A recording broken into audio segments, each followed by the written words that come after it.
یہ تھا کہ حضرت عثمان کا چونکہ میں رشتہ دار ہوں، بنو امیہ سے میرا تعلق ہے، حضرت عثمان بھی بنو امیہ کے تھے، تو حکومت پہ دباؤ ڈالا جائے کہ حضرت عثمان کے قاتلوں کو چوک پر لٹکایا جائے۔ یہ گڑبڑ یہاں سے شروع ہوئی ہے۔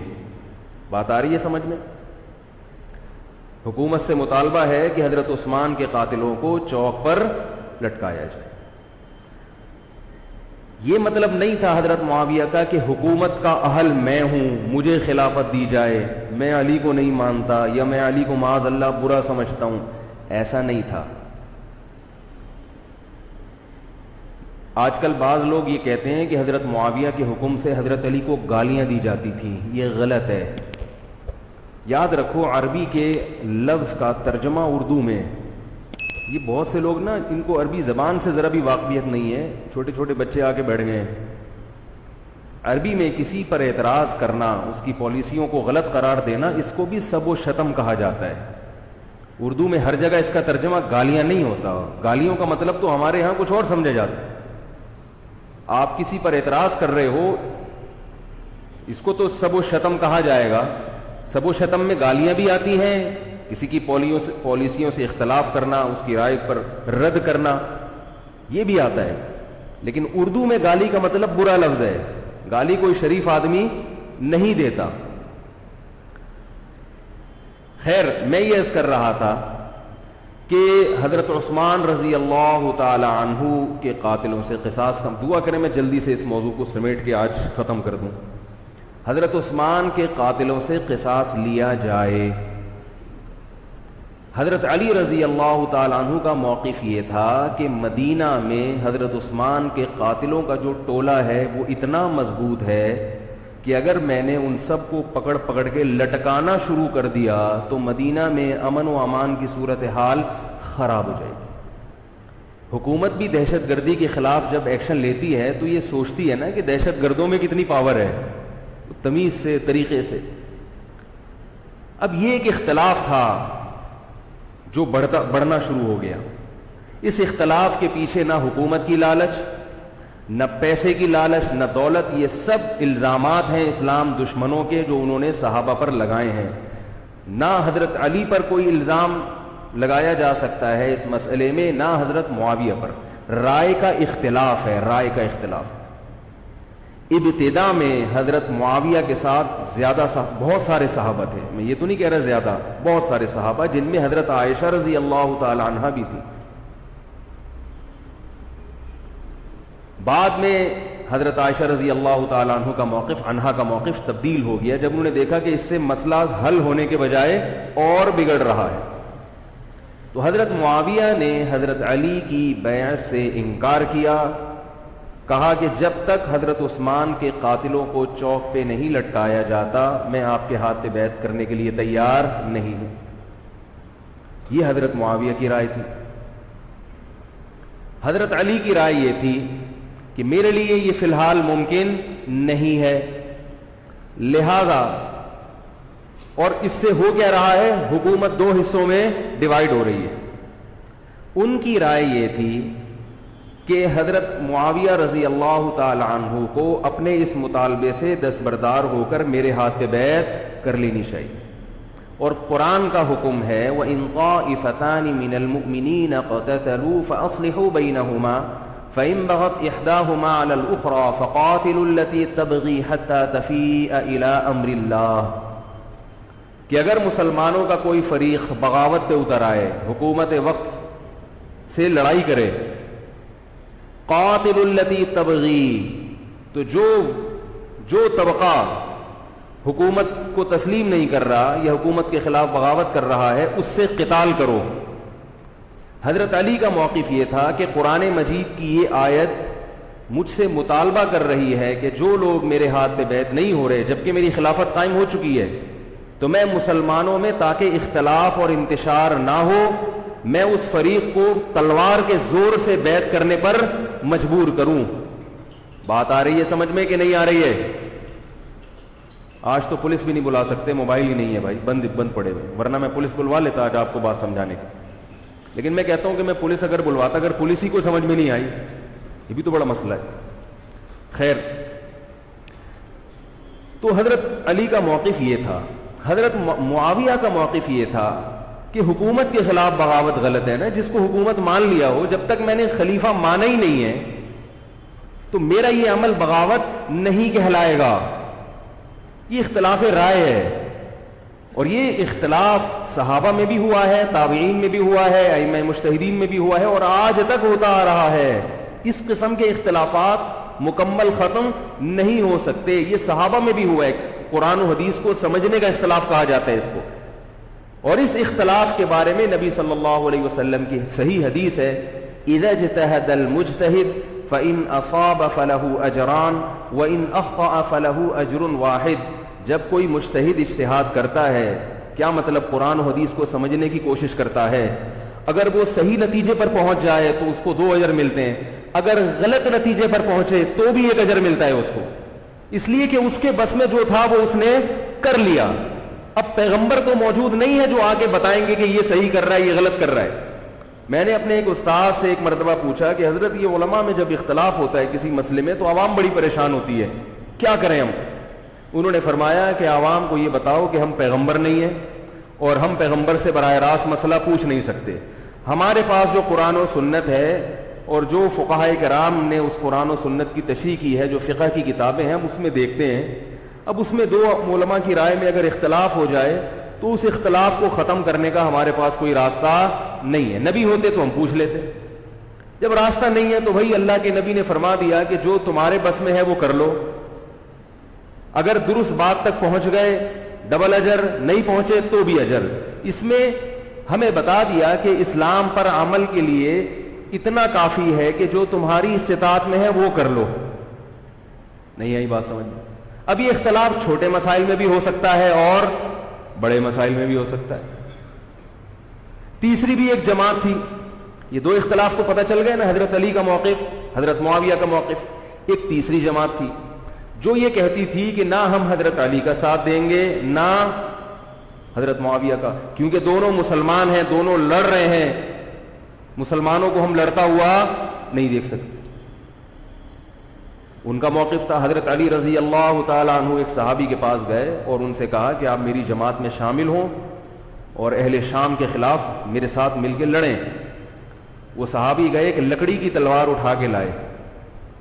انہوں نے کہا کہ میں نے رسول اللہ صلی اللہ علیہ وسلم سے سنا ہے کہ فتنے کا دور ہوگا, مسلمان آپس میں لڑیں گے, تو تم اس وقت اپنی تلوار کو لکڑی کی بنا لینا. لکڑی کی تلوار کا مطلب جو کسی سے لڑنے کے کام نہ آئے. میں تو نہیں لڑ سکتا. اب حضرت علی نے یہ نہیں کہ اس پہ تلوار رکھ دی ہو کہ نہیں تو جائے گا, یا تو دائرہ اسلام سے خارج ہے, یا تو باغی ہے, ٹھیک ہے نہیں آ رہی سمجھ میں چھوڑ دو. آج جو فتنے کھڑے ہو رہے ہیں نا وہ اس پہ نہیں ہو رہے کہ صحیح کیا ہے غلط کیا ہے. فتنہ اس پر ہو رہا ہے کہ جو مجھے سمجھ میں آ رہا ہے وہ میں تھوپ کے اس کو مسلط کر دوں. مجھے اگر رفع الیدین سمجھ میں آ رہا ہے تو پوری دنیا رفع الیدین کیوں نہیں کر رہی, اور اگر مجھے ترک رفع الیدین سمجھ میں آ رہا ہے تو یہ چند لوگ رفع الیدین کیوں کر رہے ہیں. صحابہ کے دور میں رفع الیدین بھی ہوتا تھا اور ترک بھی ہوتا تھا, پھڈے نہیں ہوتے تھے. صحابہ کے دور میں زور سے آمین بھی تھی اور آہستہ آمین بھی تھی, جھگڑے نہیں تھے. صحابہ کے دور میں امام کے پیچھے فاتحہ پڑھنے والے بھی تھے اور امام کے پیچھے فاتحہ کو ناجائز اور حرام سمجھنے والے بھی تھے, مگر پھڈے بازی بولو بھائی نہیں تھی. تو حضرت علی رضی اللہ تعالیٰ عنہ نے ان صحابی کو مجبور نہیں کیا. حضرت علی کی فوج میں عمار ابن یاسر رضی اللہ تعالیٰ عنہ بھی تھے, زبیر ابن عوام, عبداللہ ابن زبیر رضی اللہ تعالیٰ عنہ, عبداللہ ابن زبیر ابن عوام.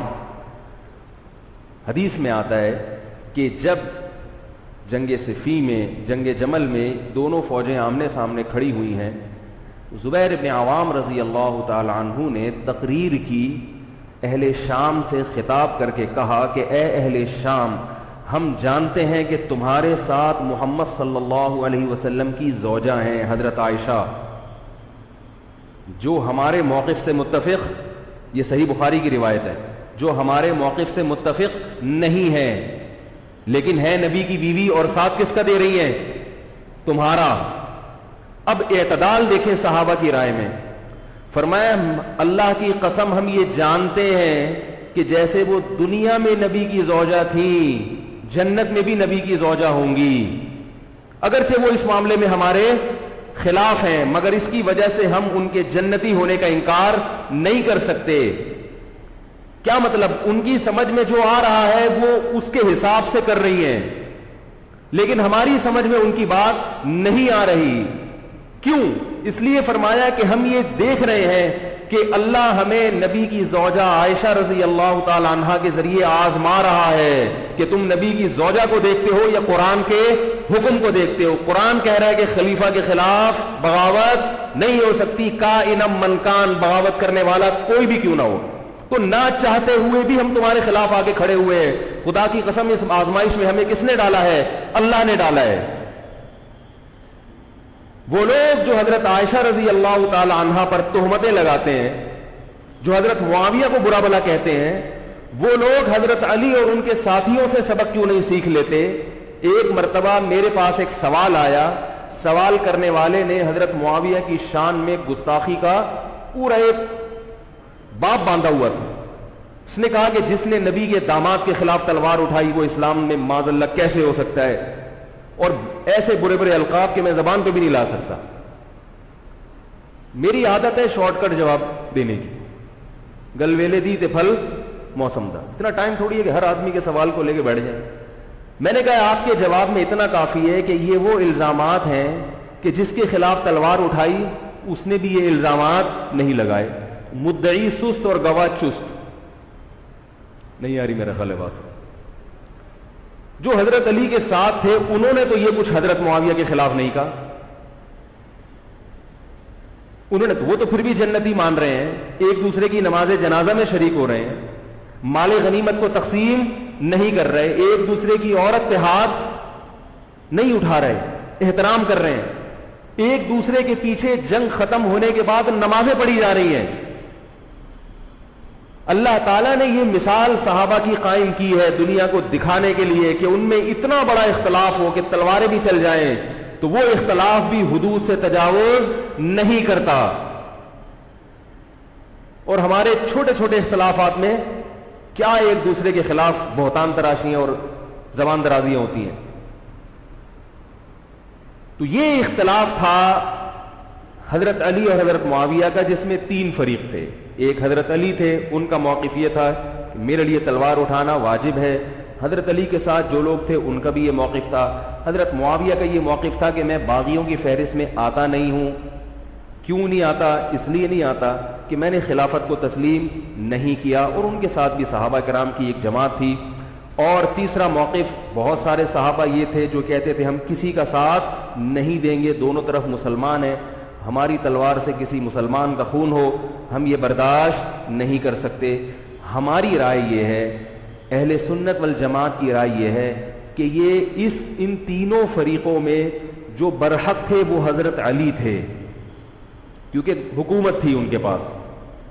باقی جو دونوں فریق تھے صحابہ کرام کے، ان سے غلطی ہوئی ہے، مگر یہ غلطی اجتہادی ہے، یہ نفس پرستی والی غلطی، حکومت کی لالچ والی، دولت کی لالچ والی، یا ہٹ دھرمی والی یا ضد والی غلطی بولو بھائی نہیں ہے۔ یہ وہ غلطی ہے جس کے بارے میں محمد صلی اللہ علیہ وسلم نے فرمایا کہ اگر مجتہد سے غلطی ہوتی ہے تو بھی اس کو اجر ملتا ہے، کیونکہ اللہ نے قرآن میں فرمایا فاتقوا اللہ ما استطعتم، اللہ سے اتنا ڈرو جتنی تم میں استطاعت ہے۔ تو ان کی جتنی سمجھ میں آیا انہوں نے اس حساب سے کیا۔ تو دو جنگیں ہوئی ہیں، جنگ جمل اور جنگ صفین۔ اب ایک اور بات ہے، تاریخی حقیقت ہے کہ دو جنگوں کے بعد حضرت علی رضی اللہ تعالی عنہ کو خوارج نے شہید کر دیا۔ یہ وہی خوارج جو حضرت عثمان کے قاتل تھے، انہوں نے شہید کس کو کیا؟ حضرت علی کو۔ حضرت علی کی شہادت کے بعد حضرت حسن رضی اللہ تعالی عنہ کی 6 مہینے تقریباً خلافت رہی۔ حضرت حسن رضی اللہ تعالی عنہ نے امت میں جوڑ پیدا کرنے کے لیے حضرت معاویہ رضی اللہ تعالی عنہ سے سلو کر لی، اور خلافت سے دستبردار ہو کر حضرت معاویہ کے ہاتھ پر بیعت ہو گئے۔ نہیں آ رہی میرے، پولیس کو فون کریں یار، بہت اہم بات ہے یہ، اس کو اچھی طرح سمجھ لیں، اللہ کرے سمجھ میں آئے۔ تو جب یہ ہو گیا تو مسئلہ ختم ہو گیا نا. لوگوں نے حضرت حسن سے کہا, یہ میں بالکل مستند روایتیں پیش کر رہا ہوں, اس کے سب کے حوالے ہیں, اور بہت ایسا نہیں ہے کہ تاریخ کی کتابوں کے, یہ احادیث کی کتابوں کے سے پیش کر رہا ہوں. حدیث کا جو معیار ہے وہ تاریخی کتب سے بہت زیادہ ہوتا ہے. لوگوں نے حضرت حسن سے یہ کہا کہ یہ تو عار اور ذلت کی بات ہے کہ آپ کے والد نے جس کے خلاف 2 جنگیں لڑی ہوں, تو آپ اپنے والد کی جس سے دشمنی رہی ہو, بیٹا اس سے بیعت ہو رہا ہے. ہمارے ہاں اس کا تصور ہے. سیاسی لوٹے ہمارے ہاں بہت ہیں, مگر وہ بھی دنیاوی مفاد میں دائیں بائیں لڑکتے ہیں. آخرت کی خاطر کوئی اپنے عہدے سے دستبردار ہو جائے, یہ نہیں ہوتا. حضرت حسن اہل بیت میں سے ہیں. حضرت حسن بیعت ہو گئے کس کے ہاتھ پر؟ حضرت معاویہ. لوگوں نے کہا یہ عار اور ذلت کی بات ہے. تو حضرت حسن کے وہ تاریخی الفاظ ہیں کہ میں دنیا کی ذلت کو جہنم کی آگ پر ترجیح دیتا ہوں. کیا مطلب؟ میں مسلمانوں کو آپس میں لڑتا ہوا نہیں دیکھ سکتا, میں نہیں لڑتا ہوا دیکھ سکتا. اب کوئی اس بیس پر حضرت علی پہ الزام لگائے کہ اس کا مطلب وہ لڑتا ہوا دیکھ سکتے تھے. بھائی ان کا جو موقف تھا, جو ان کی سمجھ میں آیا وہ انہوں نے کیا. حضرت حسن کا موقف اپنے والد کے موقف سے مختلف تھا. یہ اختلاف رائے ہو سکتا ہے. ان کا موقف یہ تھا کہ بھئی حضرت معاویہ حکومت کے اہل ہو یا نہ ہو یہ ایک الگ بحث ہے. اگر میں ان کے مقابلے میں متوازی حکومت قائم کروں گا تو پھر مطالبہ ہوگا حضرت عثمان کے قاتل سے قصاص, جو کہ ممکن نہیں ہے, اور پھر یہ لڑائی آگے چلے گی. بہتر ہے کہ دستبردار ہو جاؤ کہ حضرت آپ ہمارے خلیفہ ہیں, آپ ہمارے امیر ہیں. نبی صلی اللہ علیہ وسلم اس کی پیشگوئی پہلے کر چکے تھے.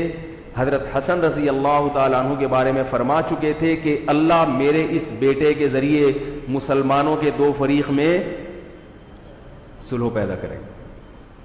تو جو اہل بیت سے محبت کرنے والے لوگ ہیں ان کو بھی چاہیے کہ کوئی ایسا کام نہ کرے جس سے مسلمانوں میں دوبارہ سے اختلاف اور انتشار پیدا ہو جائے.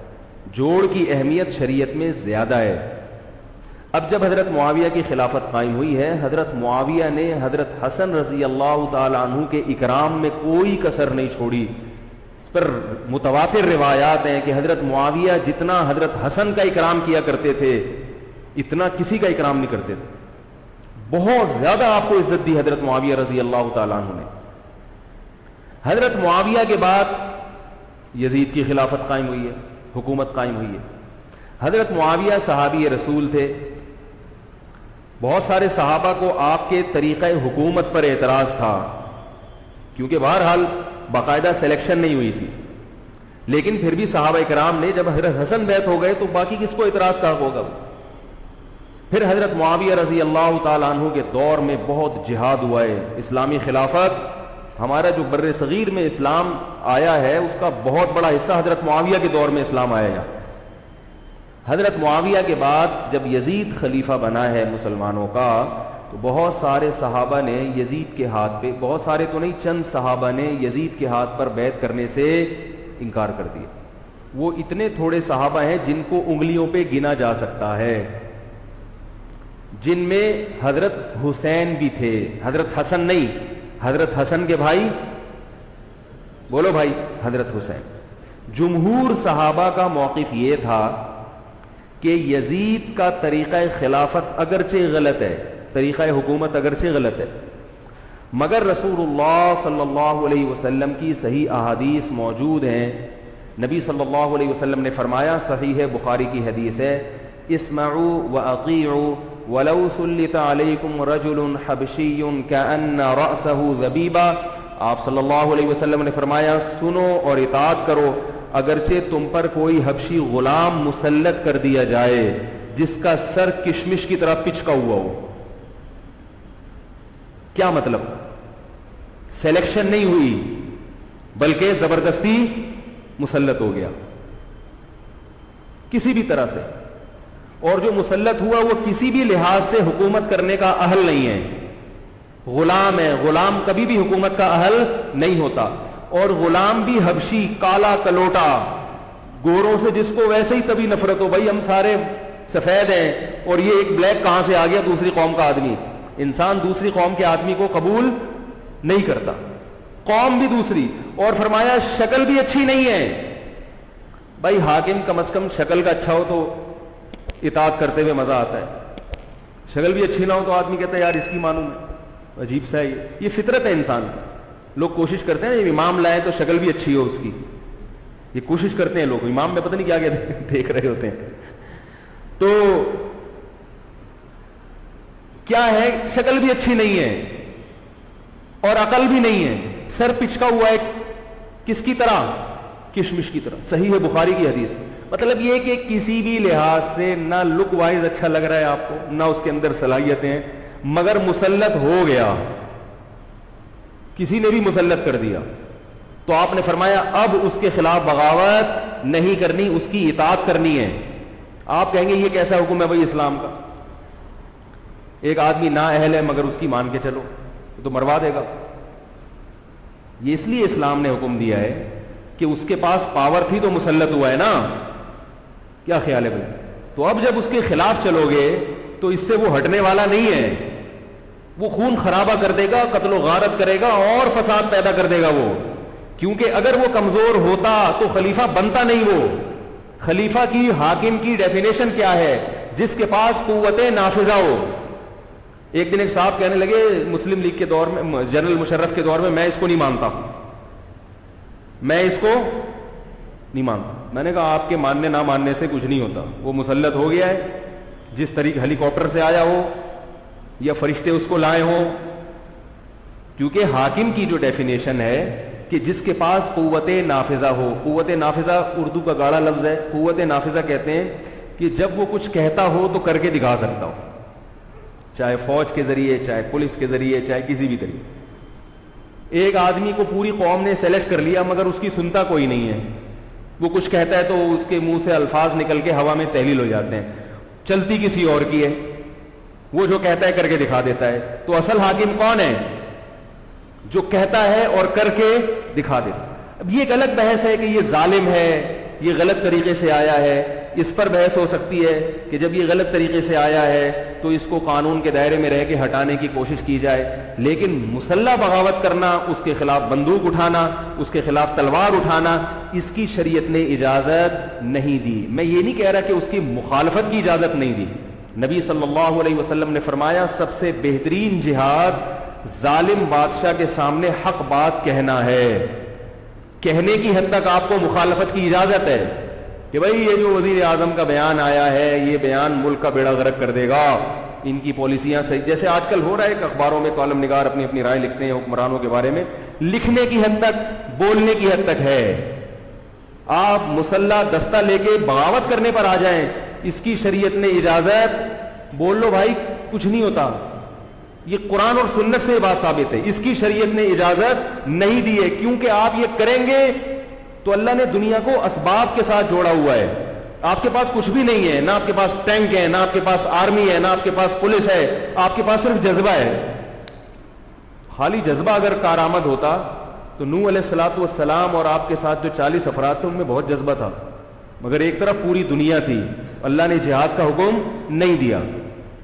اللہ تعالیٰ نے اس دنیا کو صرف جذبات کے ساتھ یا ایمان کے ساتھ منسلک نہیں کیا, اس دنیا کو دارالاسباب بنایا ہے. جذبے کے ساتھ ساتھ کچھ طاقت اور قوت بھی ہونی چاہیے, اور یہ قوت حکومت کے پاس ہوتی ہے, پبلک کے پاس بول لو یار نہیں. اگر پبلک کے پاس ہے تو وہ بھی حکومت کی پالیسیاں ہوتی ہیں کہ یہ بھی لیاری گینگ رہنے دو تھوڑے دنوں کے لیے, ان لوگوں کے پاس تھوڑا سا کلاشن کوفے رہنے دو, حکومت جب چاہے غائب کر دے. وہ یہ جو کلاشن کوفے لے کے لوگ گھوم رہے ہوتے ہیں نا اور بتا رہے ہوتے ہیں ہم امام مہدی کا لشکر ہیں, یہ سب گورنمنٹ کے لوگ ہوتے ہیں. آئی بات سمجھ میں, گورنمنٹ کی طرف سے ان کو پرمٹ ملا ہوتا ہے, ورنہ آپ چاقو لے کے بھی جو خنجر ہے نا وہ بھی لے کے ذرا گھوم کے دکھاؤ. تو جو بھی امام مہدی کا لشکر کا دعویٰ کر رہا ہے اور کہہ رہا ہے میں یوں کر دوں گا, میں یوں کر دوں گا, میرے ساتھ آ جاؤ, تو سمجھ لو گورنمنٹ نے اس کو خود ہی بٹھایا ہوا ہے. اور بعض دفعہ حکومت اپنی مخالفت کے لیے بھی بندے بٹھا دیتی ہے.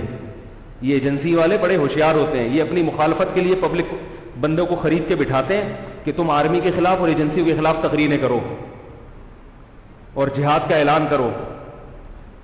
اس کا نتیجہ کیا نکلتا ہے, جو جو جہاد کے اعلان میں ان کے ساتھ ہوتے چلے جاتے ہیں ان کے نام ایجنسیوں کے پاس پہنچ جاتا ہے. پھر ایجنسیاں کہتی ہیں ابھی ان کو کھل کے جہاد کرنے دو تاکہ جتنے لوگوں میں اس قسم کے جہاد کے جراثیم ہیں وہ تمام آ جائیں اور ایک ہی دفعہ اسپرے کر کے سب کو نمٹا دیا جائے. یہ ایک بچوں کی طرح کبھی اس کو پکڑ لیا, یہ کام نہیں ہوتا. تو اس لیے کہہ رہا ہوں یہ جو نوجوان طبقہ ہے اس کو جہاد کے نام پہ الو بنانے والے ہر جگہ بہت ہیں. الو ضرور بنو مگر کسی اور عنوان سے بن جاؤ, جہاد کے نام پہ الو نہ بنو, کیونکہ کسی اور عنوان سے الو بنو گے اتنا نقصان نہیں ہوگا. اس عنوان سے الو بنو گے تو بڑا بیڑا غرق ہو جائے گا, جیسے کہ بہت سو کا بیچاروں کا ہو چکا ہے. تو میں یہ عرض کر رہا تھا کہ نبی صلی اللہ علیہ وسلم کی صحیح حدیث ہے, اسی طرح صحیح مسلم کی حدیث ہے, آپ صلی اللہ علیہ وسلم نے حاکم کی اطاعت کا حکم دیا. صحابہ نے عرض کیا یا رسول اللہ اگر وہ ہم پہ ظلم کرے تو بھی بغاوت نہ کریں. آپ نے فرمایا وَإِن ضَرَبُوا ظَهْرَكَ, اگرچہ وہ تمہاری پیٹھ پہ کوڑے مارے, ایسا ظالم ہو, پھر بھی بغاوت. یہ میں نہیں کہہ رہا, یہ محمد صلی اللہ علیہ وسلم کے الفاظ ہیں. کیوں؟ اس لیے کہ آپ صلی اللہ علیہ وسلم نے اتحاد پہ زیادہ زور لگایا ہے. بھائی حکومت ایک ہوگی جیسی مرضی لنگڑی لولی ہو, مگر مسلمان کی جو ایک یونائٹی ہے, جو ایک اتحاد ہے, وہ تو برقرار رہے گا نا. اگر آپ کمزور ہو گئے تو کتنا مرضی ایمان ہو, کمزور آدمی دنیا میں کہیں بھی نہیں پنپ سکتا. تبھی میں کہتا ہوں پاکستان کی قدر کرو, جیسا مرضی ہے, ایک مضبوط آرمی تو ہے نا, ایٹم بم تو ہے, جیسی مرضی آرمی ہو, لیکن ہے تو نا. اگر یہ ختم ہو گئی اور نیک لوگ آ گئے مگر اتنے پاورفل نہ ہوئے, وہ آپ کو انڈیا سے نہیں بچا سکتے, وہ آپ کو امریکہ کے شر سے نہیں بچا سکتے, کیونکہ اس وقت پوری دنیا پاکستان کی دشمن ہوئی ہوئی ہے سوائے چند ممالک کے. اور وہ جو ملک بچا ہوا ہے یہ میرے اور آپ کی تقریروں سے نہیں بچا ہوا, یہ ایٹم بم سے بچا ہوا ہے. اللہ نے دنیا کو اسباب کے ساتھ جوڑ دیا ہے, ایٹم بم بھی ہے اور پھر ایمان کی طاقت بھی ہے کسی حد تک, جو کہ بہت ہی شارٹ ہو گئی ہے ایمان کی طاقت. تو دونوں چیزیں چلتی ہیں ساتھ, صرف بم بھی کافی نہیں ہے. اللہ نے فرمایا اگر تم تقوی اختیار کرو گے تو اللہ تمہاری مدد کرے گا, ورنہ نہیں کرے گا. تو دونوں چیزیں ضروری ہیں. تو حضرت معاویہ کے بعد یزید کے بارے میں جمہور صحابہ کا موقف یہ تھا کہ یہ جیسا مرضی ہو, ظالم ہو, عادل ہو, یہ ایک الگ بحث ہے, مگر ہے بہرحال یہی. پاور کس کے پاس ہے؟ اسی کے پاس. حضرت حسین رضی اللہ تعالیٰ عنہ کا موقف یہ تھا کہ میں یزید جیسے آدمی کے ہاتھ پر بیعت کرنے کے لیے تیار. بولو بھائی, نہیں, میں نہیں بیعت کرتا اس کے ہاتھ, کیونکہ یزید کے بارے میں خبریں تھیں, بعض کہتے تھے شراب پیتا ہے. حضرت مفتی محمد تقی عثمانی صاحب کا انہوں نے فرمایا ہے کہ کسی مستند روایت سے ثابت نہیں ہے شراب پینا. روایتیں ہیں مگر کوئی اوتھینٹک روایت نہیں ہے. تو اب نتیجہ کیا نکلا کہ حضرت حسین رضی اللہ تعالیٰ عنہ کے پاس کوفہ سے خطوط آئے. کوفہ کا گورنر تھا ابن زیاد, وہ بھی یزید کا آدمی تھا, بڑا ظالم آدمی تھا وہ. اہل کوفہ کے خطوط آئے کہ آپ آ جائیں یہاں پر, یہاں سب لوگ آپ کے ہاتھ پر بیعت کرنے کے لیے تیار ہیں. حضرت حسین کا خیال یہ تھا کہ اگر یہ سب تیار ہیں تو یزید کی حکومت بغیر لڑائی کے, بغیر بڑے قتال کے, مسلمانوں کے خون خرابے کے بغیر ختم ہو سکتی ہے. آئی بات سمجھ میں؟ جو انفارمیشن آپ کو ملی تھی, جو نالج آپ کو ملی تھی, وہ نالج غلط تھی. اگر وہ نالج صحیح ہوتی تو حضرت حسین کبھی کربلا کی طرف رخ نہ کرتے, کیونکہ حضرت حسین کا موقف بھی یہی تھا کہ مسلمانوں کی تلواریں آپس میں نہ چلیں. حضرت حسین رضی اللہ تعالیٰ عنہ کے پاس جب 50 سے زیادہ خطوط آئے ہیں اہل کوفہ کی طرف سے کہ آپ آئیے, آپ آئیے, آپ آئیے, تو پہلے حضرت حسین رضی اللہ تعالیٰ عنہ نے اپنے رشتہ دار جو آپ کے چچزاد تھے مسلم بن عقیل, ان کو بھیجا. نتیجہ کیا نکلا؟ مسلم بن عقیل کا وہاں پر حکومت نے گرفتار کر کے ان کو قتل کر دیا. اب یہ ایک ایسا ظلم تھا جس کے ظاہر ہے کہ کسی کو سفیر بنا کے بھیجا جائے, کسی کو حال احوال دیکھنے کے لیے بھیجا جائے, اور حضرت حسین کی نیت ہرگز بغاوت کی نہیں تھی, مگر کوفہ کے گورنر کو اور یزید کو یہ خیال تھا کہ خلافت کے اصل اہل یقیناً یہی ہیں.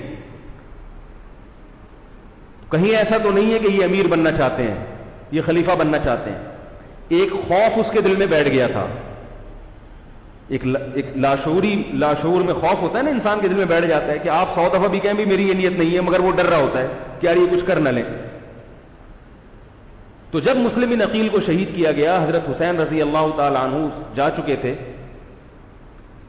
جب حضرت حسین رضی اللہ تعالی عنہ کوفہ کی طرف جا رہے تھے، بہت سارے صحابہ نے آپ کو منع کیا، جن میں عبداللہ ابن عمر رضی اللہ تعالی عنہ بھی تھے، عبداللہ ابن عباس رضی اللہ تعالی عنہ بھی، کہ آپ یہ کام نہ کریں. بعض نے تو کہا کہ ہمیں آپ کی شہادت کا یقین ہے، کیونکہ جس حالات میں آپ جا رہے ہیں حکومت یہ سمجھے گی کہ بغاوت کرنے آ رہے ہیں، لہذا وہ آپ کو کیا کرے گی، اس بیس پہ قتل نہیں کرے گی کہ آپ نواسہ رسول ہیں، کیونکہ وہ بھی مسلمان تھے. اس بیس پہ قتل کرے گی کہ آپ کی نیت کیا ہے، حکومت کے خلاف بغاوت. تو ان کے پاس ایک اپنے آپ کو برحق ثابت کرنے کے لیے ایک دلیل ہوگی کہ حکومت کا باغی جو بھی ہو اسے کیا کر دو، قتل. رسول اللہ صلی اللہ علیہ وسلم نے فرمایا، صحیح حدیث ہے، کہ جب مسلمان کسی ایک امیر پہ جمع ہو جائیں تو اس کے خلاف جو بھی اٹھے، نبی نے فرمایا اس کو قتل کر دو، کائنم من کان، چاہے وہ اس کے خلاف اٹھنے والا کتنا ہی نیک کیوں نہ ہو. یہ حدیث کے الفاظ ہیں.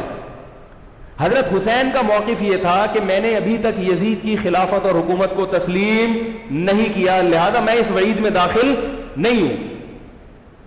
اب ہوا یہ کہ حضرت حسین رضی اللہ تعالی عنہ جب گئے ہیں اور کربلا کے مقام پہ پہنچے ہیں، تو وہاں آپ رضی اللہ تعالیٰ عنہ کو مسلم بن عقیل کی شہادت کا بھی پتہ چلا، اور اندازہ ہوا، میں بہت شارٹ کر کے سنا رہا ہوں، اندازہ ہوا کہ حالات ایسے نہیں ہیں جیسے میں سمجھ رہا تھا. عبید اللہ جو ابن زیاد تھا بدبخت، اس نے حضرت حسین کو یہ کہا کہ بغیر کسی شرط کے حضرت حسین کو گرفتار کر کے لاؤ اور میرے ہاتھ پر بیعت کراؤ. یہ رسول اللہ صلی اللہ علیہ وسلم کے نواسے کی توہین تھی کہ آپ صلی اللہ علیہ وسلم کے نواسے ہیں اور ان کے ساتھ ایسے معاملہ کیا جائے جیسے ایک عام شخص کے ساتھ معاملہ کرتے ہیں. ان کو گرفتار کر کے معاذ اللہ گھسیٹ کے لاؤ اور میرے ہاتھ پر بیعت پر کیا کرو، ان کو مجبور کرو. حضرت حسین رضی اللہ تعالیٰ عنہ کا کربلا کے میدان میں موقف یہ تھا کہ میں اگر بیعت ہوں گا تو ڈائریکٹ یزید کے ہاتھ پہ بیعت ہوں گا جو مسلمانوں کا خلیفہ ہے، ابن زیاد کے ہاتھ پر بیعت نہیں ہوں گا. یہ بھی اس تاریخ کا ایک اہم پہلو ہے کہ حضرت حسین نے کوفہ جانے کا ارادہ ترک کر دیا اور کربلا سے شام جانے کا آپ رضی اللہ تعالیٰ عنہ نے ارادہ کر لیا. اور بعض مورخین نے لکھا ہے کہ حضرت حسین جو واپس آ رہے تھے تو وہ کربلا سے گزر رہے تھے، وہ واپسی کا راستہ ہی شام کا راستہ ہے. نہیں یاری بات میرا خیال ہے سمجھ، وہ جس ٹریک پر چل رہے تھے وہ راستہ کون سا ہے، وہ شام کو جاتا ہے. یہ اس کی علامت ہے کہ آپ یزید سے ملاقات کے لیے، مذاکرات کے لیے تیار بولو بھائی ہو چکے تھے کہ میں خود براہ راست یزید سے مل کے حال احوال دیکھتا ہوں، اگر مجھے سمجھ میں آیا تو میں اس کے ہاتھ میں بیعت ہو جاؤں گا. حضرت حسین رضی اللہ تعالی عنہ کا مقصد حکومت کے خلاف تلوار اٹھانا بولو بھائی نہیں تھا، ورنہ وہ اس کے لیے تیار نہ ہوتے. مگر جو ابن زیاد تھا اس نے حضرت حسین رضی اللہ تعالی عنہ اور آپ کے ساتھ جتنے اہل بیت تھے ان پر ظلم یہ کیا اس بدبخت نے کہ اس نے انہیں شام جانے کا راستہ نہیں دیا اور اس میں اپنی توہین محسوس کی کہ میرے ہاتھ پر بیعت کیوں نہیں ہو رہے، اور لشکر بھیجا جس لشکر نے چاروں طرف سے حضرت حسین رضی اللہ تعالیٰ عنہ کو گھیرا. حضرت حسین نے کہا کہ میں عزت کی جو موت ہے اس کو ذلت کی زندگی پر ترجیح دیتا ہوں. کوئی بھی غیرت مند ہوتا تو اس وقت یہی کرتا کہ بھئی جب میں اپنے دعوے سے بھی دستبردار ہو گیا اور میں شام جانے کے لیے بھی تیار ہو گیا، اب میرا راستہ روکنے کی کیا حقیقت ہے. اللہ تعالیٰ کوفہ کے گورنر کے ذریعے حضرت حسین کا قتل کروانا چاہتے تھے تاکہ اس کی بدبختی ساری دنیا کے سامنے ظاہر ہو جائے. اگر حضرت حسین پھر بھی تلوار چلاتے، پھر بھی لڑتے، تو حضرت حسین پر یہ الزام لگایا جا سکتا تھا کہ معاذ اللہ آپ باغیوں میں ہیں. تو اللہ تعالیٰ نے اپنے نبی کے نواسے کو اس الزام سے محفوظ رکھا اور آپ نے لڑائی کا ارادہ ترک کر دیا. حضرت حسین نے کربلا کے میدان میں جو لڑائی لڑی ہے وہ اقدامی لڑائی نہیں تھی، وہ دفاعی لڑائی تھی. دیکھو جب حکومت آپ کو گھیر لے چاروں طرف سے، آپ کہیں ٹھیک ہے بھائی میں لڑائی سے دستبردار ہوتا ہوں، مجھے میرے گھر جانے دو. حضرت حسین کا ایک مطالبہ یہ بھی تھا کہ یا تو مجھے واپس جانے دو مدینہ، میں جہاں سے آیا ہوں وہیں جا رہا ہوں واپس، مکہ جانے دو یا مدینہ جانے دو. ان کا ایک مطالبہ تھا کہ نہیں، ان کو گرفتار کر کے لاؤ اور زبردستی ہمارے ہاتھ پر بیعت کراؤ. یہ ظلم تھا. نتیجہ کیا نکلا ہے کہ کربلا کے میدان میں آپ کو گھیر کر آپ کو بھی شہید کر دیا گیا، اور جتنے اہل بیت تھے مرد سوائے امام زین العابدین کے جو حضرت حسین رضی اللہ حضرت حسن کے بیٹے تھے، ان کے علاوہ جتنے بھی اہل بیت تھے ان سب کو قتل کر دیا گیا.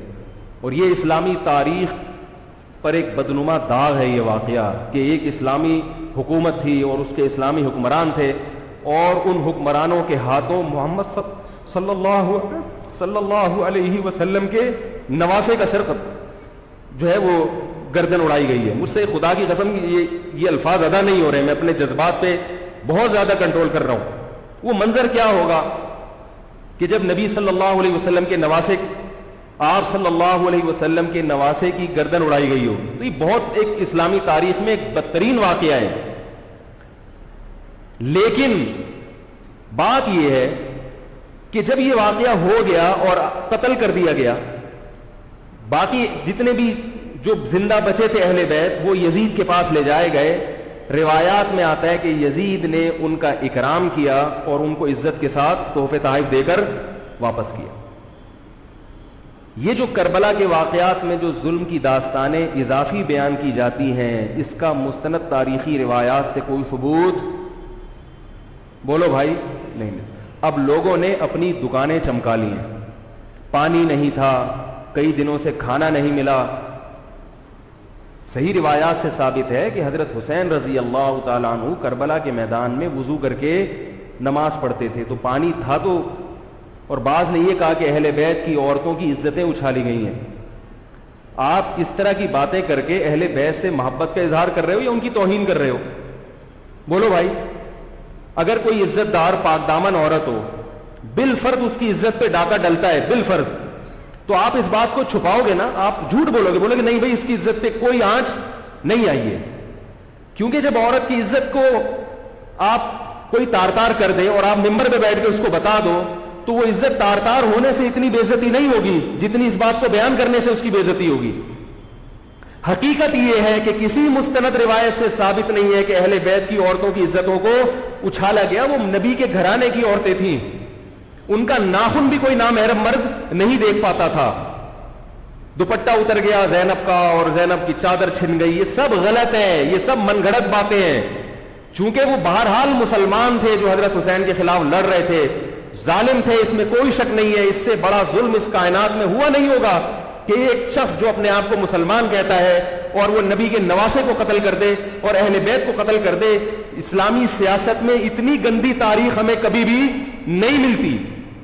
حضرت عثمان کا بھی قتل ہوا، وہ بھی بہت بڑا ظلم تھا، مگر یہ ظلم اس ظلم کی نوعیت سے بڑھ کر تھا، کیونکہ حضرت عثمان کا قتل حکومت کے ہاتھوں نہیں ہوا ہے، باغیوں کے ہاتھوں ہوا ہے.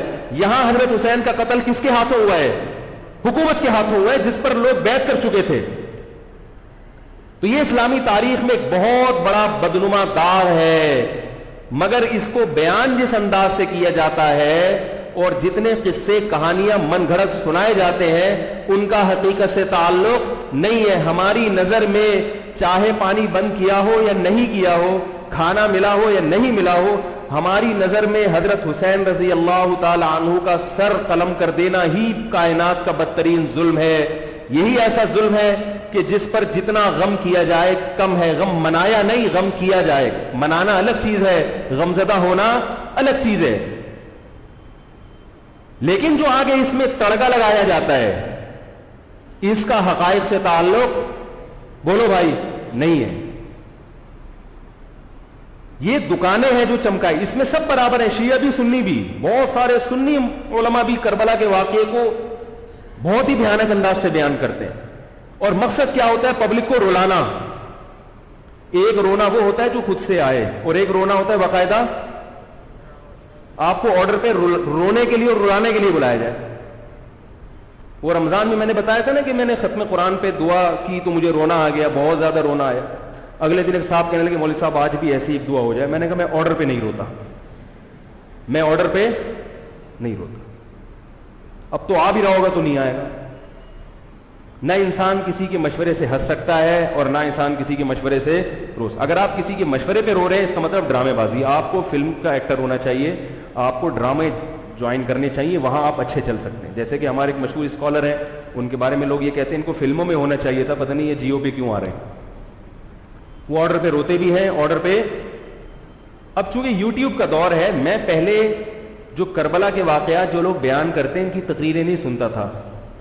اب کیا ہوتا ہے, بعض دفعہ بیٹھے ہوئے ہیں کہیں سفر پہ جا رہے ہیں تو یوٹیوب کی ویڈیو, ہم نے کہا چلو یار ہم بھی سن لیں. ایسی چہک چہک کے منہ بنا بنا کے گھما گھما کے تقریریں ہوتی ہیں, لگتا ہے کہ یہ باقاعدہ ایک ڈرامہ ہے, اداکار ہے, فنکار ہے جس کو ڈرامے بازی کے لیے یہاں پہ یہ حضرت حسین کی شہادت کو کیش کرا رہے ہیں. یہ حضرت حسین سے محبت کرنے والے نہیں ہیں, یہ ان کی شہادت کو دیکھو. اس کی مثال ایسے جیسے کوئی محلے میں مر گیا, کسی سیٹھ کا بیٹا مرا, اب آپ کو سیٹھ سے قرضہ چاہیے تو سب سے زیادہ آپ رو گے نا, تاکہ سیٹھ صاحب سمجھیں کہ محبت سب سے زیادہ کس کو ہے, آپ کو. تو آپ اس کی بیٹے کی موت کو کیا کرا رہے ہو, کیش کرا رہے ہو. بعض لوگ کسی کی شہادت کو کیش کراتے ہیں, کسی پہ ظلم کو کیش کراتے ہیں. تو میں پھر عرض کروں کہ بہت بدترین واقعہ ہے. حضرت حسین رضی اللہ تعالیٰ عنہ کا سر لے جایا گیا یزید کے پاس. یزید بدبخت نے چھڑی سے آپ کے ہونٹوں کو چھوا. وہاں صحابی رسول نے فرمایا کہ ایسا مت کرو. فرمایا اللہ کی قسم میں نے ان ہونٹوں پہ بارہا محمد صلی اللہ علیہ وسلم کے ہونٹ رکھے ہوئے دیکھا ہے. بارہا میں نے دیکھا ہے کہ محمد صلی اللہ علیہ وسلم نے ان ہونٹوں کا بوسہ لیا ہے. بارہا میں نے دیکھا ہے. ان صحابی کے دل پہ کیا گزر رہی ہوگی جو حضرت حسین کے ساتھ یہ حرکت دیکھ رہے ہوں گے, جبکہ اسی حسین کو انہوں نے بارہا نبی کی گود میں بھی دیکھا اور بارہا نبی کے ہونٹوں کو بھی ان ہونٹوں سے مس ہوتے ہوئے دیکھا. تو جب یہ سر ان کے سامنے رکھا ہوگا اور اس کے ساتھ یہ حرکت ہو رہی ہوگی, ان صحابی کے جذبات کیا ہوں گے. مگر اس کے باوجود جو بتانے کی بات ہے, جو میں بتانا چاہتا ہوں, انہوں نے یزید کے خلاف بغاوت نہیں کی کہ جس یزید نے حضرت حسین کا یہ حشر کر دیا ہو, اگر اس کے خلاف بغاوت ہوگی تو باقی مسلمانوں کا کیا حشر کرے گا. اس میں صبر کی تلقین بھی صحابہ نے بتائی ہے کہ حاکم کے مظالم کو برداشت کیا جائے, زبان سے اس کو ہائی لائٹ کیا جائے کہ غلط ہو رہا ہے, تلوار نہ اٹھائی جائے. بات نہیں آ رہی میرے خیال ہے سمجھ میں, کیونکہ آج ایک واقعہ ہوا ہے, ورنہ کربلا جیسے درجنوں اور واقعات ہو جائیں گے. تو صحابہ کرام کی سیرت میں ہمیں ہر طرح کے اسباق ملتے ہیں. تو میں یہ عرض کر رہا تھا کہ یہ ہے وہ کربلا کا واقعہ جس کا میں نے آپ کو خلاصہ بیان کیا. اس کے بعد کیا ہوا ہے کہ یہ جو بنو امیہ کی حکومت تھی, اس کی وہ ویلیو صحابہ کرام کے دل میں نہ رہی جو پہلے کسی حد تک برقرار تھی. یہ بہت ایک حکومت کے خلاف لوگوں کے دل میں بغض پیدا ہو گیا اور بالآخر بغاوتیں شروع ہوئیں. لیکن جمہور صحابہ کا موقف پھر بھی یہی تھا کہ حکومت کے خلاف بغاوت جائز, بولو بھائی, نہیں. اور اسی طرح کے ظالم لوگ آتے رہے اور انہی کی اولادوں میں بنو امیہ میں اللہ نے پھر عمر ابن عبدالعزیز کو پیدا کیا. عمر ابن عبدالعزیز بھی انہی ظالم لوگوں کی اولاد تھے, مگر اسلام چونکہ قیامت تک رہنے کے لیے آیا ہے تو اللہ کو اپنا دین محبوب ہے, اللہ غیب سے انتظام کرتے ہیں. عمر ابن عبدالعزیز جیسے ہی حکومت میں آئے ہیں, خلیفہ بنے ہیں, آپ رضی اللہ تعالی عنہ نے وہ بنو امیہ کی جو جاہلانہ چیزیں تھیں ان سب کو ختم کر دیا. حکومتی ملکیت کو جو ذاتی خزانہ لوگ سمجھنا شروع کر دیا تھا اس کو ختم کیا. عمر بن عبدالعزیز کی ایک تاریخ ہے, ان کو 5واں خلیفہ راشد کہا جاتا ہے. علم حدیث کو مرتب کیا گیا, فقہ کو مرتب کیا گیا, حدیث کا علم ضائع ہو رہا تھا.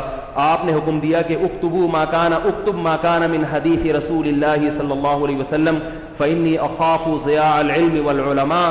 فرمایا مجھے علم اور علماء کے ضائع ہونے کا خطرہ ہے, محمد صلی اللہ علیہ وسلم کی حدیثوں کو ریٹن فارم میں لایا جائے. تو باقاعدہ پھر حدیث کو باقاعدہ جمع کیا گیا کتابوں کی شکل میں, اور آج ہمارے پاس وہ حدیث محفوظ ہیں. فقہاء کرام کا دور آیا تو اللہ تعالیٰ نے حضرت عمر بن عبدالعزیز کے دور میں امت کو الحمدللہ دوبارہ جمع کر دیا. عمر بن عبدالعزیز کے بعد پھر بغاوتیں ہوئیں, بالآخر بنو امیہ کی حکومت کا خاتمہ ہوا, بنو عباس کی حکومت آئی, مگر بنو عباس کی حکومت آنے سے بنو امیہ کی حکومت مکمل ختم نہیں ہوئی. وہی ہوا کہ آپ نے اچھی نیت سے بغاوت کی, مگر اس کا نقصان زیادہ. وہ کیا ہوا, بنو امیہ بھاگ گئے, اندلس میں حکومت قائم کر لی, اور ادھر بنو عباس کی. تو یہ تاریخ میں پہلا واقعہ تھا کہ اسلامی خلافت دو حصوں میں ڈیوائیڈ ہو گئی. اس کے بعد آج تک ایک جگہ مسلمان جمع نہیں ہو سکے. کیوں؟ مسلمانوں نے اس حدیث کی مخالفت کی کہ امیر کے خلاف بغاوت بولو بھائی نہیں کرو. اب میں آپ سے ایک بات کہتا ہوں کہ بالآخر ڈیوائیڈ ہوتے ہوتے ہوتے ہوتے آج پتہ نہیں کتنے سارے اسلامی ملک بن گئے. پاکستان میں الگ ہے, سعودی عرب کی پالیسیاں الگ ہیں, دبئی الگ چل رہا ہے, قطر اور سعودیہ کا پھڈا ختم نہیں ہو رہا. 1920 تک تو پھر بھی خلافت عثمانیہ تھی, اگرچہ پوری دنیا پہ نہیں تھی. ہندوستان میں الگ حکومت تھی, خلافت عثمانیہ الگ تھی, اندلس میں الگ حکومت تھی, مگر پھر بھی مسلمانوں کی 3-4 بڑی بڑی حکومتیں تھیں جو ایک, اور کسی حد تک ان میں اتحاد تھا. 1920 میں وہ بھی ختم, اور اتنے سارے ممالک وجود میں آ گئے, سب کی الگ الگ پالیسیاں ہیں. اب جو آدمی خلافت کے نام پہ جہاد کی بات کرتا ہے وہ لوگوں کو ایک امیر پہ جمع نہیں کرے گا. جتنے ملک بن چکے ہیں نا, ان کو مزید توڑ کے, اگر یہ 20 ہیں تو 40 بنا دے گا ان کو. بہت مشکل ہے سمجھانا بھائی. اب اگر کوئی کہتا ہے نا ظالم حاکم کے خلاف تحریک چلاؤ, آؤ ہمارے ساتھ مسلح بغاوت میں شامل ہو, ہم حکومت کے خلاف تلوار اٹھائیں گے, تو نتیجہ کیا نکلے گا؟ یہ سارے مل کے ایک امیر نہیں بن جائیں گے. یہ اگر 20 ہے نا تو کتنے ہو جائیں گے؟ بولو بھائی 40. جیسے جو جماعت المسلمین بنی نا کہ 4 فقہ ہیں, حنفی, شافعی, مالکی, حنبلی, یہ نہیں مانتے, تو سب کو ختم کرو, ایک بناؤ. تو اس ایک بننے سے یہ ختم نہیں ہوئے, بلکہ 4 کے بعد کتنے ہو گئے؟ 5 ہو گئے. نہیں آ رہی بات؟ میرا خیال آ رہی ہے الحمدللہ. اور بھی جو بھی اس کی باتیں کر رہے ہیں نا امت کو اتحاد کے لیے, آ جاؤ میرے پاس آ جاؤ, تو وہ 6واں بنا رہا ہے, 7واں بنا رہا ہے, پھر 8واں بنا رہا ہے, ایسے بنتے چلے آ رہے ہیں. او بھائی جو ہے وہاں بریک لگا دو, اللہ کا واسطہ روک دو ان کو, کوئی بات نہیں, 4 ہیں, جو جس کو فالو کرے ٹھیک ہے, کچھ نہیں ہوتا اس سے, ہمیشہ سے چلے آ رہے ہیں. تو اب اگر ایک خلیفہ نہیں ہے, ہونا تو چاہیے ایک ہی خلیفہ, نہیں ہے تو جو ہے اسی پہ گزارا کرو, ورنہ اس سے بھی جاؤ گے, اس سے بھی جاؤ گے. تمہاری کوئی مضبوط طاقت اور قوت ہوگی نہیں. کافر جب چاہے گا تمہیں ٹیشو پیپر کی طرح استعمال کر کے پھینک دے گا. تو کربلا کے واقعہ سے ہمیں کیا سبق ملتا ہے؟ علامہ ابن تیمیہ رحمہ اللہ تعالی فرماتے ہیں کہ جمہور صحابہ کی جو رائے تھی, حضرت حسین رضی اللہ تعالیٰ عنہ کی بھی اپنی ایک رائے تھی, مگر ابن تیمیہ رحمہ اللہ فرماتے ہیں کہ اگر حضرت حسین رضی اللہ تعالی عنہ کربلا کی طرف خروج نہ کرتے تو ابن تیمیہ کی رائے یہ ہے کہ یہ زیادہ بہتر تھا. اب آپ کہیں گے کہ صحابی رسول کی رائے سے اختلاف کر رہے ہیں, نہ وہ کہہ رہے ہیں وہ جو جمہور صحابہ تھے جو حضرت حسین کو منع کر رہے تھے وہ بھی تو صحابہ تھے. حضرت حسن بھی تو صحابی تھے. حضرت حسن نے حضرت معاویہ کے خلاف لڑائی نہیں لڑی. تو صحابہ کی 2 رائے تھی, جمہور ایک طرف تھے. تو فرماتے ہیں اگر یہ نہ ہوتا تو زیادہ بہتر تھا. لیکن حضرت حسین رضی اللہ تعالی عنہ کے بارے میں ہمارا موقف یہ ہے کہ وہ یہ سب کچھ اس وقت کے جو حالات تھے اس میں کوئی بھی ہوتا اور غیرت مند ہوتا تو وہ یہ کرنے پر مجبور تھا. اور اس میں دھوکہ کس نے دیا حضرت حسین کو؟ اہل کوفہ نے, جس کا حضرت حسین کو علم نہیں ہو سکتا. اب میں آپ سے ایک بات عرض کر رہا ہوں, یہ تو میں نے کربلا کی تاریخ کا آپ کو خلاصہ بیان کیا ہے. اس میں جو میں نے ایک دعویٰ کیا کہ اس میں مظالم جو بیان کیے جاتے ہیں اس میں غلو ہے بہت. اس غلو کی ایک دلیل گل ویلے دی تے پھل موسم دا. اب میں آپ کو تاریخی کتابوں کے حوالے دوں, وہ بہت لمبی بات ہوگی, اس میں بہت تضاد ہے. آپ یہ جو خطیب ہے نا جو کربلا کے مظالم بیان کرتے ہیں, ان خطیبوں کے بیان سنیں, ہر آدمی کا بیان دوسرے سے مختلف ہوگا. یہ خود اس کی علامت ہے, یہ کسی ایک بات پر ٹکنے کے لیے تیار نہیں ہے. ان کا مقصد ہے رونا اور پبلک کو رلانا. رونے کا اپنا ایک مزہ ہے. آپ کہیں گے بھائی رلانے میں کیا ملتا ہے؟ بھائی جیسے ہنسنے کا مزہ ہے ایسے ہی آرڈر پہ باقاعدہ رونے کا بھی ایک تو رونا غم سے ہو رہا ہوتا ہے, اس میں مزہ نہیں آتا. ایک آرڈر پہ جب انسان روتا ہے اس کا اپنا ایک مزہ ہے. تو اللہ کے بندو, حضرت حسین کی شہادت کو کیش مت کراؤ. صحابہ کرام پہ جو مظالم ہوئے ہیں ان کو آپ اپنی ذات کو چمکانے کا اور اپنی دکانداری کا ذریعہ نہ بنائیں, چاہے کوئی سنی ہو یا شیعہ ہو. بعض سنی لوگ بھی بے وقت تڑکا لگاتے ہیں اس میں. تو ایسا نہیں ہے. اس بارے میں نے جو اسٹڈی کی ہے, مطالعہ کیا ہے, سب سے زیادہ مضبوط تحریر, سب سے زیادہ مضبوط موقف حضرت مفتی محمد تقی عثمانی صاحب دامت برکاتہم کا ہے. حضرت مفتی محمد تقی عثمانی صاحب دامت برکاتہم کی شخصیت ایسی ہے، دیکھو جو مولوی ہوتا ہے نا وہ مولویوں کو سمجھتا ہے، پبلک نہیں سمجھتی. ڈاکٹر کو پتا ہے نا کہ کون سا ڈاکٹر اچھا ہے کون سا گڑبڑ ہے. عام آدمی تو اس کو اچھا سمجھیں گے جو لوگوں کو الو بنا رہا ہے. پبلک کو نہیں پتا ہوتا کہ کس میں کتنا دم ہے. او بھائی سونار کو پتا ہوگا نا کہ یہ اصلی سونا ہے یا ہمارے جاننے والے ہیں کباڑ، وہ دھات پہ ہاتھ رکھ کے بتاتے ہیں پیتل ہے، سونا ہے، تانبا ہے، لوہا ہے، ہاتھ رکھ کے بتا دے گا. حالانکہ اس نے کسی یونیورسٹی سے کوئی کورس نہیں کیا، نہ کوئی سائنسدان ہے. وہ کام کیا ہے کباڑ کا، ساری زندگی یہی کام کیا ہے. تو جو مولوی لوگ ہوتے ہیں ان کی ساری زندگی اسی میں گزری ہوتی ہے، پڑھنے پڑھانے میں، بشرطے کہ ہوں بھی مولوی. روحانی علاج والے مولوی نہیں ہوتے، نام کے مولوی ہوتے ہیں. ان کو پڑھنے کے علاوہ دنیا کے سارے کام آتے ہیں. کتابوں سے ان کو نفرت ہوتی ہے، بس جھاڑ پھونک جن چڑیل وہ اسی سے دکانداری چمچاتے ہیں. ہر داڑھی والا ہر پگڑی والا مولوی نہیں ہوتا. تو جو مولوی ہوتا ہے اس کو پتا ہوتا ہے کہ کون سا مولوی کتنے پانی میں ہے. تو میں تو نہیں دعویٰ کرتا کہ میں عالم ہوں، لیکن آپ لوگ تو مجھے مولوی سمجھ کے آئے ہیں نا، عالم سمجھ کے آئے ہیں. تو آپ کے نظریے کے مطابق میں کہتا ہوں کہ اگر آپ مجھے عالم سمجھتے ہیں تو میں آپ کو بتاؤں کہ پاکستان میں حضرت مفتی محمد تقی عثمانی صاحب جیسا مضبوط علم والا، اور علم بھی بہت سے لوگوں کے پاس ہوتا ہے مگر اعتدال نہیں ہوتا طبیعت میں، وہ باہر کے ماحول سے متاثر ہو جاتے ہیں. حضرت مفتی محمد تقی عثمانی صاحب دامت برکاتہم العالیہ وہ علم میں مضبوط بھی ہیں، اور ان کی جو زبان سے نکلے ہوئے الفاظ یا ان کے قلم سے لکھی ہوئی تحریر بہت ہی نپی تلی ہوتی ہے. ایک حرف بھی اس میں غیر ضروری نہیں ہوتا، اور ایک حرف بھی ایسا نہیں ہوتا جو ضروری ہو اور نہ آیا ہو اس میں. بہت کسی فرقے کی مخالفت بھی کرتے ہیں، بڑی تمیز سے کرتے ہیں. وہ ہم لوگوں کی کیا عادت ہوتی ہے، جب کسی کے خلاف چلو تو کوشش کرو دائرہ اسلام سے کسی طرح باہر نکل جائے. کوشش یہی ہوتی ہے، وہ نکل نہیں رہا ہوتا تو مجبوراً پھر اس کو مسلمان ماننا پڑتا ہے. کیا خیال ہے؟ کوشش یہ ہوتی ہے کہ اسلام کا جو دائرہ ہے وہ اس میں میں رہوں اور دو چار میرے مرید رہیں، لیکن چونکہ پبلک اس کو مانتی نہیں تو مجبوراً ان کو بھی دائرہ اسلام میں داخل کرنا پڑتا. تو حضرت مفتی محمد تقی عثمانی صاحب کی جو تحریریں ہیں وہ بڑی جاندار ہوتی ہیں. ان کو پڑھا کرو اللہ کے بندو. عالم کا یوٹیوب سے نہیں پتہ چلتا کون مفتی ہے کون کیا ہے. حضرت مفتی تقی عثمانی صاحب کی پاکستان میں اتنی عزت نہیں ہے جتنا غیروں نے ان کو عزت دی ہے. سعودی عرب میں جاؤ، امام حرم ان سے مسائل پوچھتے ہیں. ایک صاحب نے مجھے بتایا کہ میں نے امام حرم کو 25 منٹ تک ان سے فون پہ بات کرتے ہوئے دیکھا اور ان سے مسائل پوچھتے ہوئے. عرب علماء ان کی قدر کر رہے ہیں، ملیشیا میں ان کی قدر ہے، پاکستان میں لوگوں کو ان کا پتہ ہی نہیں. میں یہ نہیں کہہ رہا کہ وہ ان سے کوئی خطا ہو ہی نہیں سکتی. تکافل کے معاملے میں حضرت مفتی محمد تقی عثمانی صاحب کی جو رائے ہے، تو میں تو بہت ہی چھوٹا آدمی ہوں، میں یہ نہیں کہہ سکتا، لیکن جن علماء کی رائے ان کے خلاف ہے میرا موقف بھی وہی ہے. میں تکافل کے معاملے میں حضرت مفتی تقی عثمانی صاحب کی رائے کو ہم لوگ صحیح نہیں سمجھتے، لیکن بہرحال اجتہادی اختلاف ہے، یہ نہیں کہ وہ غلط ہیں. تو ہماری رائے ہے کہ اس معاملے میں حضرت سے اجتہادی غلطی ہوئی ہے. میری نہیں، میں تو بہت چھوٹا آدمی ہوں ان کے مقابلے میں، لیکن ہمارے بڑوں کی رائے ہے. اور اس کی جو میں نے ٹوٹی پھوٹا جو اس میں تحقیق کی ہے، مجھے بھی تکافل کے ناجائز ہونے پر اطمینان ہے. بہت اس میں بحث کی ہے، دارالعلوم کے علماء سے بھی ملا ہوں. حضرت مفتی محمد تقی عثمانی صاحب دامت برکاتہم کے ساتھ جو مجلس ہوئی جامعۃ الرشید کے علماء کی 3 گھنٹے، اس مجلس میں بھی میں موجود تھا. تو میں نے دونوں طرف کے دلائل بہت اچھی طرح سے سنے ہیں، تو مجھے اس کے ناجائز ہونے پر اطمینان.